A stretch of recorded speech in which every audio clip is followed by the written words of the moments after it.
or something, where she would just rather use the normal salt. So she said, how far should we go with this? See, the truth is that every action of ours, every thought of ours creates karma. But if I am going to start nitpicking in everything, I'm never going to be able to get down to my meditation. But if I do my meditation, I focus on my meditation, that meditation will give me the strength to be able to sustain myself. That is why only certain general guidelines are given to you. But if we keep on going into these little sort of aspects of life and become so particular on everything, you will never be able to. In a manner, it is right. I mean, if you see the Vedic lifestyle, they've divided everything into tamasic, rajasic. Yeah. So it's like chilies. Chilies tend to disturb the mind. Chilies create heat in the system. So in a manner that is not good, that on one side you want to sort of control your mind and the other side you are eating something that is activating the mind. So if we are going to come to nitpicking, then we probably should be sitting in a house, not doing anything, not going out, not wearing any leather, not wearing any clothes or anything. So it's a personal decision. So it's a personal decision as to how much burden you can take. Everybody's strength is different.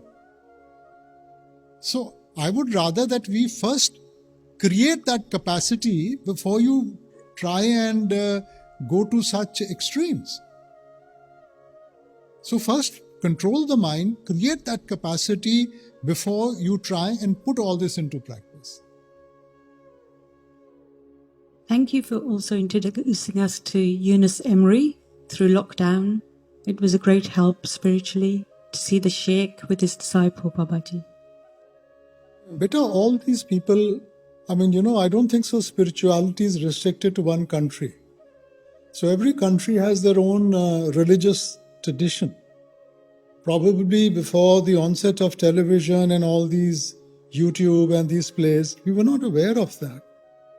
But in the Sufi tradition, so there is so much value in all this, which is now coming in the form of these plays or these movies.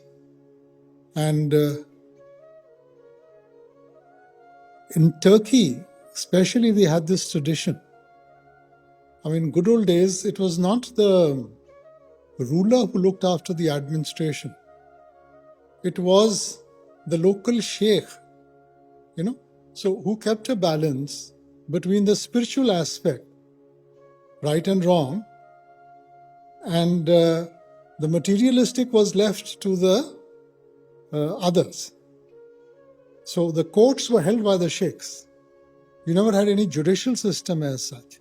The sheikhs decided so that they kept the spiritual traditions in mind and what is right and wrong before passing judgment. But I think if you've seen this play with attention, one of the things that comes out, there's nothing right and there's nothing wrong. Again, it's a perspective. One man's food can be another man's poison. So looking at it from one point of view, it seems wrong. Looking at it from the other point of view, it seems right.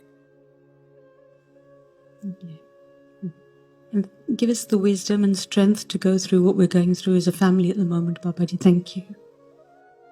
Hazur, I want to merge with God, so I'm meditating. The one who is You can never do it. The moment you said, I want to merge with God, finished.